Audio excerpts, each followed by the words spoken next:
C'est quoi? Vous ici comment dans c'est quoi?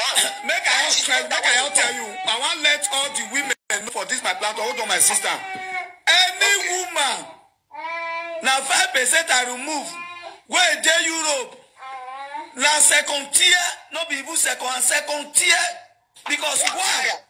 Do you know why? They vandalize all of una. Why? When you call Europe, you call also. So now they jab only this woman. Because all of una, they don't kill una valve. They kill her. The husband will marry una, they manage. They trap for inside. Not be say una go jab una say woman like because all of una now second tier, not be second tier because they don't tear inside. All has been what because they don't. So we should stay call a spade a spade. All of una don't expire because even Bible talk a man to marry a woman in a virgin. We don't marry una for virgin. We don't marry una for virgin. We don't marry una for second. We marry una for tier. Then vanda, even Cocobirio, Arabio, all different types of vandalize. Not be sick now. All of that where they get man. Me and the talker, husband to a single mother. The truth is bitter, and at the truth at the talk. It is better to call a spade a spade. You wait, talk, look yourself. How many people don't tear your vow? Because they tear them. And most of them, they don't tear the anus. We know what it is. So make we not tell truthful. Una see this woman and they laugh her. Instead of to pray for solution for the woman and say she don't marry first, she marry second, and third one, I know she good. Make she pray, make the fourth one, make she good for her. Una they make just one know say it dey una body from Weirdo Tosho to Kokobiri Master, husband to us single mother. Don't yam. C'est quoi? Who is single mother? C'est quoi? Make I tell you. I want let all the women know for this my platform. Hold on, my sister. Any woman now 5% I remove. Where dey Europe? Na second tier, not be even second tier. Because why? Do you know why? They vandalize all of una. Why? When you call Europe, you call also. So now they jab only this woman. Because all of una, they don't kill una valve. They kill her. The husband will marry una, they manage. They trap for inside. Not be say una go jab una say woman like because all of una now second tier, not be second tier because they don't tear inside. All has been what because they don't. So we should stay call a spade a spade. All of una don't expire because even Bible talk a man to marry a woman in a virgin. We don't marry una for virgin. We don't marry una for virgin. We don't marry una for second. We marry una for tier. Then vanda, even Cocobirio, Arabio, all different types of vandalize. Not be sick now. All of that where they get man. Me and the talker, husband to a single mother. The truth is bitter, and at the truth at the talk. It is better to call a spade a spade. You wait, talk, look yourself. How many people don't tear your vow?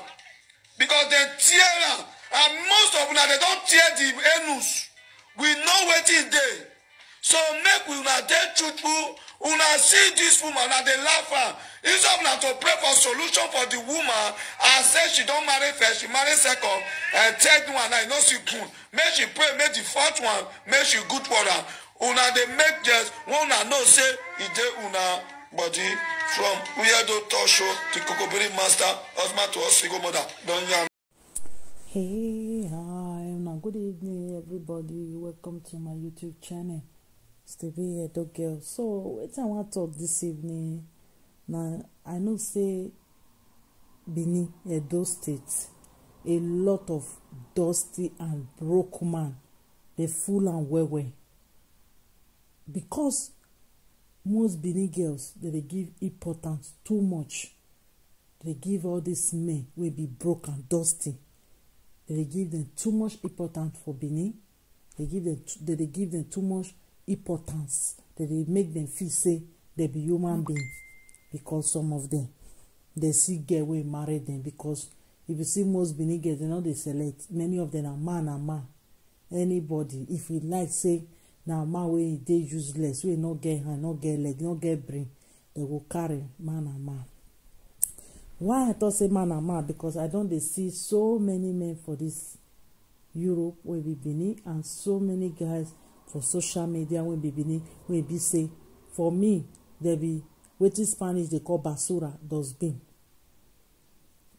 So talking about this one, it can't come to this guy when they call F.A. Bright.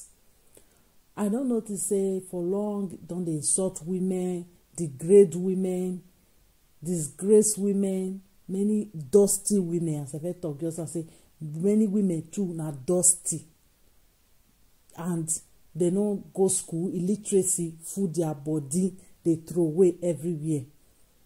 They go dey clap for nonsense. When man they disgrade una, they disgrace una, they bring una down as women. Now go dey clap for am. And wetin come make me shame pass say this same man sef even get wife for house. Person wey even dey call him wife for house. For me, that thing come just tire me. Say person fit still carry this one take do husband for house with his display, his behavior, his disgrace. No be only women for social media or Benin women they disgrace, they describe their private part, their body. Go reach your own girlfriend or baby mama or wife for her, they disgrace the woman too. Of which we don't see her for social media. Not go your house if you go look her. Wait till you don't show us for social media all this time. Say you be dusty, you be broke man, you not get integrity and you not get respect for whether the woman wey you go for us or the one wey you get for the other of a fellow Benin women, Benin sisters, of which say they declare say you be traditional man, you be whatsoever. What will you use for this your video? So say many of our women, they don't vandalize them, they don't kill their valve, they don't kill whatsoever. If I tell you, and most of the Edo guys, when they degrade our women, when they disgrace our women, when they draw all the women leg, they come out. Most women don't for not know what they call gbiagia, prostitution for this Europe. Una when be made for that Edo state, now pull many women enter this work. Now pimp them, give madam, may carry them come Europe. Many of una wey be brothers, now carry una sister, give sponsor, knowing say na gbiagia they want come do for Europe. Now carry them, give madam. Many of una papa, now they pimp or their children, give most of this sponsor out of ignorance. Most of these women can pay 60, pay 50, pay 80,000 euro because of they not go school. Many of them this say Europe they pick money for grant. As these women this year, so most of them that time they take off all their brothers for Nigeria there. Una no say all these women see the work where they do. Una no say they don't kill their valve. I believe say na your sister carry you come this Europe. I believe say she not pick money for grant. I don't know whether she work or she not work. But if he work, now this work, now they say she take carry you from Nigeria come for poverty, because he say school you no go, life you no get life, you be dusty. So now you take carry you come Europe here. Now this same women where they break their valve, now they feed una papa, feed una mama for house, feed their bunch of children when they born. These same women when they break their valve, so when it don't expire, when it be condemned human beings. So for una now, because this to the beat person for good, now be una work a domain. 80% of una now grateful human being una be. So all these women when they don't keep their valve, so now they still the same food money they come for una. That time why they grow they come. Why I not they entertain domain and I don't feel like entertain any of them? Because they are so many of them are so lazy. They too they depend on woman. So that time when they be, if you a dog guy toast you, you ask and say which work they work, you say sister they chant. We not forget. If I get sister for Jan now, mama they chant. wetin im mama dey do for jand na this work wey dey talk so na dem dey do for jand. Before person talk, you go think sacrifice. Me, I dey look back to history of something. I no dey open my mouth dey talk wa. Many you when they talk so effing, you know, talk say woman, all these women when they don't break their vow, all these women when they don't expire, you never go their house go sleep one day, because many of una wey be edome, una dey sell una cassava as like they sell guguru. Uwa you koki mwenya uwa hiyo na dey sell am. You know talk say you never go all these days when they describe humiliating, say they don't break their vow. You never go their house, sleep for their house, say your cassava, then they pay you. You know go talk say you never collect money from all these girls, sleep for their house for days, for months, and all that they pay your rent, feed you. Because that one are many of una speciality for this Euro. Of which many of all these women, they are so dusty and broke, they don't know how to marry up. If our women know how to marry up, una go dey grand. Senegal no go marry una. Mali no go marry una. Oyibo sef no go marry una. Nobody go marry una wey be dusty. Category of guys like you, nobody go marry you. But it happen say our women, they no sabi date high. You will see say some of them go marry Oyibo wey be say they don't be get better life. They will still go dey carry una wey be dusty. Mona come dey give una the money wey man wey be say get his life together. He get money, get everything. Things when that one they give them, they will come dey give una wey be say una be low life. Now make me they blame our women. Now they give you the privilege where you say they talk this your blah blah blah blah blah blah blah blah blah. So if not be there, I don't see wetin wan make you chop belle full. Come they talk anyhow. You know, tell me say your own sister, he never do this work. I hope say they don't see vandalize her. And that your wife when you put for her, so I hope say they vandalize her too. The thing they leak, the thing don't expire. Because if your wife or house, you dey happy with her, the thing never expire. They never disguagua and not be expired product as you call the rest women. After all the sacrifice, when I don't take all these women do, the ones who lose their life, the one who die, the one who is sick, the one who not tie stomach may not get picking because maybe they bring money, they come for her. The one who not let stay for husband house, plenty. Now, they don't expire, they don't vandalize them, their valve don't break. Imagine waiting man. They talk come out for man, for public.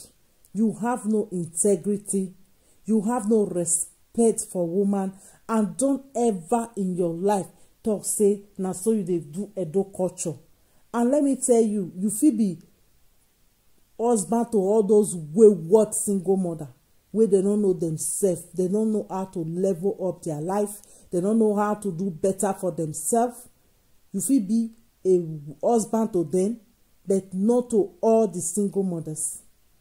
You are a husband to all those wayward single mothers that talk and look like you, not to all the old single mothers, because many single mothers, they are doing better than you, and most of all those men when they hail you. I think you should count yourself as a public disgrace to humanity for you to even put your mouth and be insulting women. When you have the same women that you are pointing your finger to, you have it as a wife at home. You say they're supposed to marry as a virgin. You say na Bible talk. As you they know say that verse they say Bible, why you not marry a virgin where you choose to marry a ex-prostitute as a wife? Because I know say your wife not be virgin. I know say your wife go don't still work. That work. Na Italy na dey for them. And doesn't mean say na all women wey dey Italy will do prostitution. But knowing the type of person you are, you no go marry a woman wey be say you know go your own, you know bring something come. And you when they call tradition, according to people na talk for Facebook. They say na the house when your wife if first husband die leave, then you dey stay. How come that one still join una tradition? Because wetin make me dislike most of una Edome be say if una dey talk wetin go favour una, that tradition go dey exist. If the thing no go favour, if una dey talk wetin no go favour una go put the tradition on the woman. If na wetin go favour una, the tradition na go shift am go one corner. You, if you be real Edoma, I challenge you. You suppose to go carry your own house, put your wife. If not be that woman put you for house with the expired product, wetin they don disgwagwa. If not be she put you for house, why you no go carry your own house, put that house for rent to start with? Because now you dey claim tradition. For me, all those tradition are trash to me. You understand me? All those una one-sided tradition when they favor una. When woman want go walk come up for road, when they want go disgwagwa their vav and all, if the thing no, una no the thing no dey worry una. When the thing no go favor una, now they know say the woman na okpo, the woman they don't disgwagwa e vav, the woman na expired product. You sef damaged goods na you be. Wetin dey pay me say woman fit abort this type of man for house. My fellow ladies or single mother, wanna look very well before una dey choose man. Marry up, ladies. Marry up. Man with money, man with life. Any man that has something to lose will not come out on social media like this to be talking. He obviously don't show us say he's nothing but a loser. This man is a loser. If you are not a loser, you will not come out on social media and vomit such type of nonsense in public to your own women. People wey born una. Women that have sacrificed enough more than any woman in Nigeria. They left those women. Many of them live their life for this sea. I see a lot. Many of them, they don't reach Europe, Mali, Abidjan. Those women, they are warriors. I just want the best for them. That is why they come out for social media, they talk to them. They will not understand, but with time they will understand. They need to marry up. Edo women, you deserve the best, not this type of dusting. All this type of men, wanna stay away from them to they watch them, to they listen to their nonsense. This is a complete degrading of women. Not be even a Edo woman deserve all this after everything when they don't do for her. They will carry on a con Europe, no work, no do anything for her life. So beggy, give me. The day when they will stop to give her, that day that una fake marriage and una fake relationship they end. Now una call the abandoned women pass. Now una call the abandoned babies pass. So wetin come be single mother. Your wife for me na single mother she be. Because ima bega akpo dorobowe. I don't see you as a figure to your child. I don't see you as a father figure to your wife.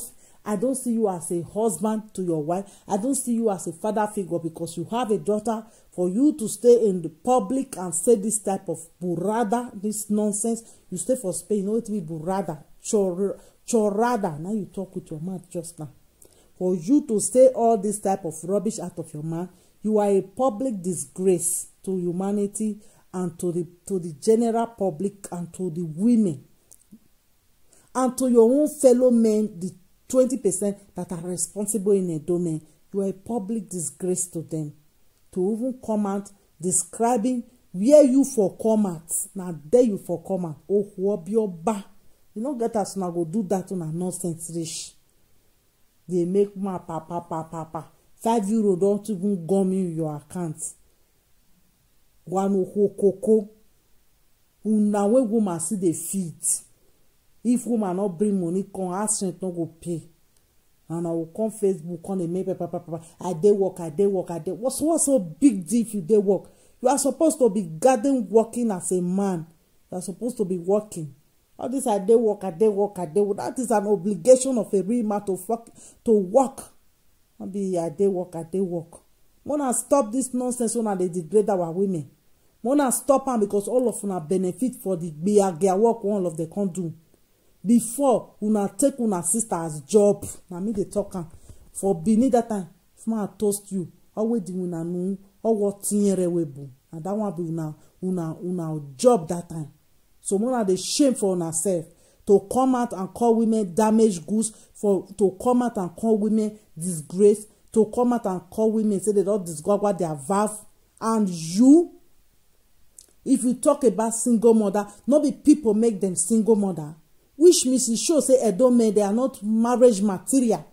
If they produce so many single mothers, it shows already that they are not a husband material. Because if you come and tell me that all the women where you don't jam in Edo state are nice and naive, Edo women be, you couldn't find one to marry, I will tell you, you are demonic. I will tell you that you have problem, psychological problem whatsoever, that you need to go and solve. So when I not come out on social media, they make stupid and idiotic statement. One I think say people not fit talk, contest or talk. I know they fear you. If you can go and do that your rubbish that you people they do, I don't give a damn. Okay? When I not say people they fear una, and if we come and talk rubbish, disgrace una, say disgrace una generation. Who na the thing so na be? Man go come up blah, blah, blah, blah, blah, blah, blah. When all your mates are working and making money, you sit in the back of your wife and talk rubbish about women, degrade women, bring them down, when all of you are feed from your generation from A to Z. All these women have make sacrifice a lot for all of you. You see, carry your dusty woman, come and they disgrace yourself. You marry a woman that cannot even speak to you. And this one will teach a lot of Edo girls lesson. If you cannot control your man, there is no need to marry him. If you cannot control him, because if this woman can be able to control you, you could not do this nonsense in public. You know what they talk like this in public. It happens that she can't control you. That is why you can come out at any time, at any day, and start backing and vomiting rubbish on women. You say you are helping women, you are not helping them because you are beating them to subdue them. You are beating their self-esteem down to zero. So I don't see how you are helping these women when you call them names, you disgrace them publicly, you bring them down whenever you want to. So I don't know how you are helping these women. Now so you Edo culture. What culture? You have no culture. Everything when you come out, when you say they live that in our locality and poverty mentality, now they call culture. If meat not the pot, you don't want to say person not fit chop meat. You don't want to part of our culture. Is that a culture? When the culture will favor now fit send the woman go road go find money. Con that one a culture. Wanna let me hear word and respect the women. Stop sitting down on the chair and talk rubbish. If you don't have anything to say, your mates they learn mechanic, electrician, construction. Now Spain for command, they learn a lot of things. A lot of boys here, official for mechanic, for obra, construction. They make money 2,000, 3,000. People get a lot of work where they do for Europe here. You feel go, your mates they load container and go ask. Your mate they do a lot of things. Go and find something doing. Instead of you sit down for social media, they insult women, they talk nonsense. Are you not ashamed of yourself? If your woman don't talk to you, can't you just talk to your own self? Just imagine. Let I play the video before we stop. Just imagine what the person they talk. Let all the women know for this my platform. Hold on, my sister. Any woman, now 5% I remove. Where they Europe? Now second tier, not be even second tier. Because why? Do you know why? Now so the may still be second tier. Why? When you call Europe, you call also. So not the job only this woman. Because all of una, they don't kill una vibe. They kill her. The husband will marry una, they manage. As you manage your own wife. This one already shows say you're not very happy with your your baby mama. You not dey happy with her. You not dey happy in that marriage. You notice that is why they bash all the women. Very bitter, bestie, broke human being.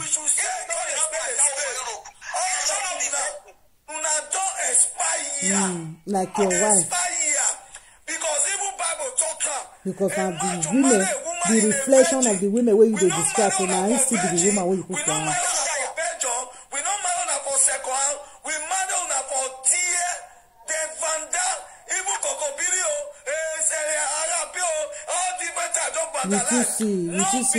You too see people, you too see on that time. Oh wait, yeah.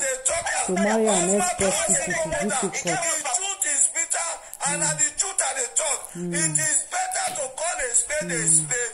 You wait, talk, look yourself. How many people don't tear your vow? Because they tear them. And most of them, they don't tear the anus. We know what it is. So make we not tell truthful. Una see this woman and they laugh her. It's up now to pray for solution for the woman. Pray for her. A mature woman. Go they carry every man when see for road. Make the fourth one, make you good for her. Una they make just una no say it take una body from Weirdo Talk Show to Kokopiri Master. Yeah, na person tell the woman make it go carry man, go pay bride price, go they web the man want solve juju. So we need to pray for her. A old mature woman. When they go they give their advice, they'll put it here for jar.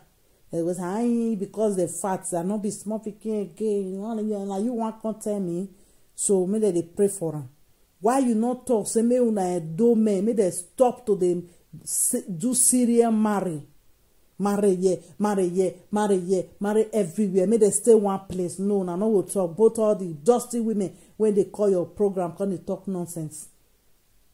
Because if he married the first, not be man married, so that man not get fault.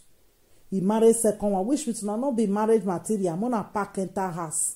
I'm gonna go to find Senegal, Mali, where we will manage you now. Because I know those women are not to they scatter their life, they scatter children. Okay, now now work out of una relationship, una marriage up anyhow. So might stop this video. If you see this video, take as you like. I don't care who the cap fits. Now my truth I talk for you. So when I see that clip, I feel now I put for you. If you don't like it, you can go and jump transformer. I don't care. Because all this nonsense don't they get out of hand. And sit down for social media. They make money for every hours. And they insult women, they downgrade women. What it concern you concern woman? Because you want to enter inside, but you want to put meter inside. When I describe. If you know they behave as if so you know they get enough bashing from your wife. Which kind of sinister person be this one? How to use your sense? Bye everybody. Now the real don't there. If you see this video, don't forget to subscribe and like the video. Okay. So I like all of you. Bye. If you have no moral to insult our women, I say so. You have no moral, no value to insult our women.